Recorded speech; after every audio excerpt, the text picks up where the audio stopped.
What's up guys, welcome back to my channel. Today I will be showing you guys my headlight build for my 2001 Honda Accord. This video will show you the materials that I've used, what products I used, and as well as just kind of give you guys a little bit of advice if you want to build your own headlights. I'm baking my headlights at 250 degrees for 10 minutes.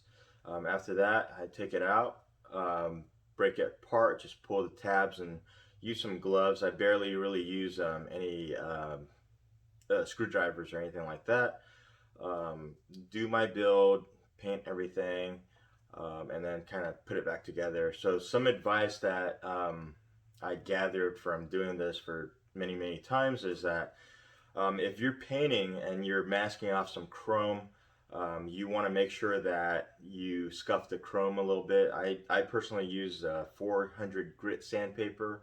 I prime it and then I paint it, because if you don't, just kind of the hot spot of the projector itself can peel up your paint a little, like what happened on my old one, as well as if you don't prime it, it's just kind of, it won't look as flat sometimes. Another thing is if you're taping it, you want to make sure that you're using a very delicate tape, something that's not very sticky. For my case, even with the new headlights, that delicate tape actually peeled off some chrome, so I had to replace my bezel, in which when I did the new one, I actually put it on my shirt first, just so that it'll stick on some lint and it's not as sticky, and that was actually kind of perfect. So you just want to keep those things in mind. And also I let the paint degas for about a week, just because before, when I put it back together too quickly, it kind of had a cloudy film inside, and you can kind of see from my video later on with the older headlight compared to a new one. So stay tuned. Alright, so these are the headlights here. I just finished retrofitting them. These are actually OEM Honda ones from overseas. They were originally clear. I'll show you a picture here in a little bit. What I did was I painted the inside gloss black. I also did the projector with Morimoto Mini H1 8.0s, and then the inside's gunmetal. And then right here on the very bottom, you'll see a strip that lights up. It's a switchback. It lights up white, 50% white, and also amber for the signals. And I will be using 6000K Xenon depot bulbs as well, with a Denso modified to amp ballast from Toyotas and Lexus. So these are the old ones. You can kind of see they're a little bit weathered. I clear coated them last time, but the inside was still a little foggy. It's just the Morimoto 3.0s with no strip or anything like that. These are the 8.0s. And so you can see the difference between the two.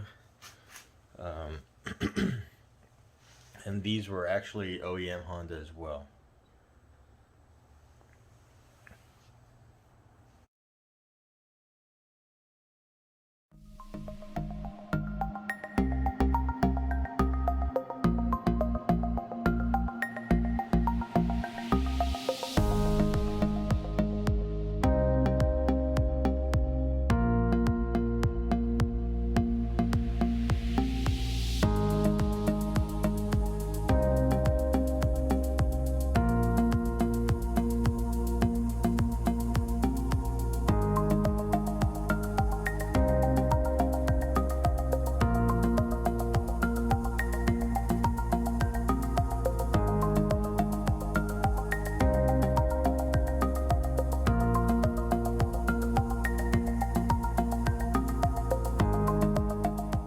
So a quick update, right here, these are my ballasts. They're like I said, the Denso ones, I've converted them into amp connectors here. You just snip off the end.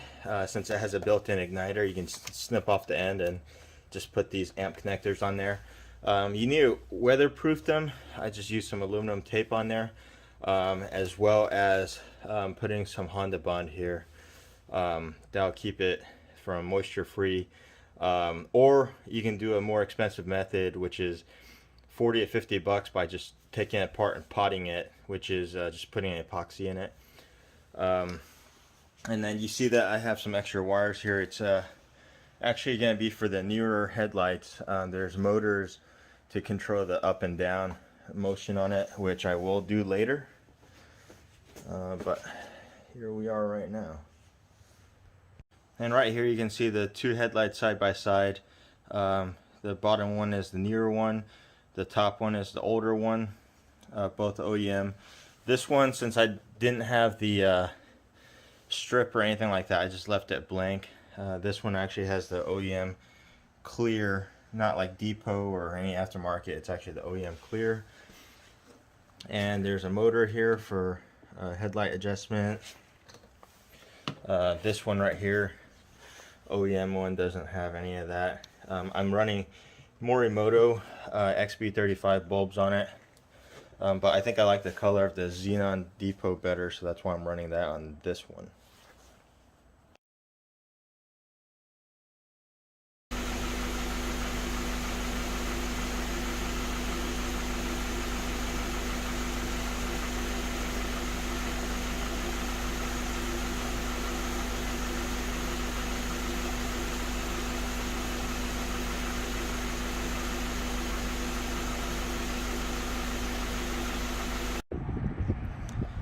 Alright guys, so I finally got these headlights installed. They look really good. I'm very happy with them. The old ones definitely look a lot dated for this car, since they were 21 years old at this point. Or actually 20 years at this point. But these, really like these. So little things that I'm kind of disappointed in is the brightness of these strips. I actually thought they would be a lot brighter. These are the Diode Dynamics ones. I'm gonna be putting these in the description as well.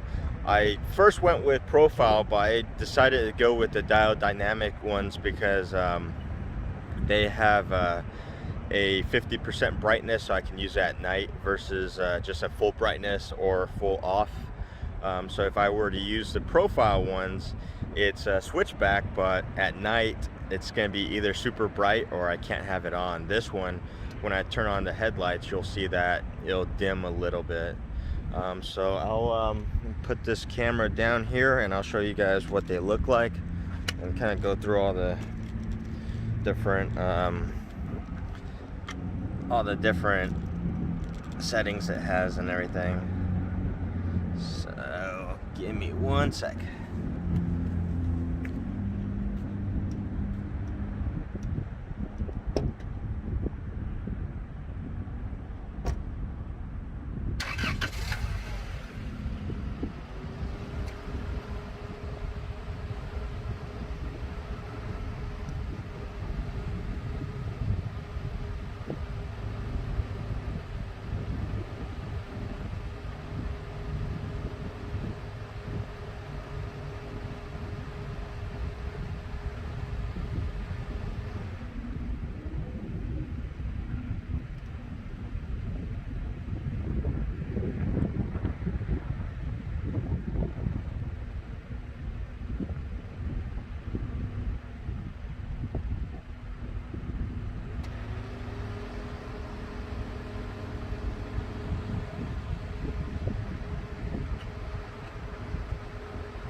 I wish it wasn't so overcast, but yeah, as you can see right now, it being a little bit overcast, you can't really see it that bright in the daytime. So as far as recommendations, I like the diode dynamics. I think the build quality is a little bit better. They're a little bit pricier. These are 12-inch switchbacks. I think they I just like the feature that I can dim it a little bit, and profile is a little bit brighter, but you know, you only have full on, full off, and switchback, and both of them are kind of the same way where it comes to, if you want to run your orange as a running light, it'll be full brightness until it gets a feed for a few seconds. If it's longer than, I think, 3 seconds or something, it'll kind of go to a dim level. But all in all, I'm very happy.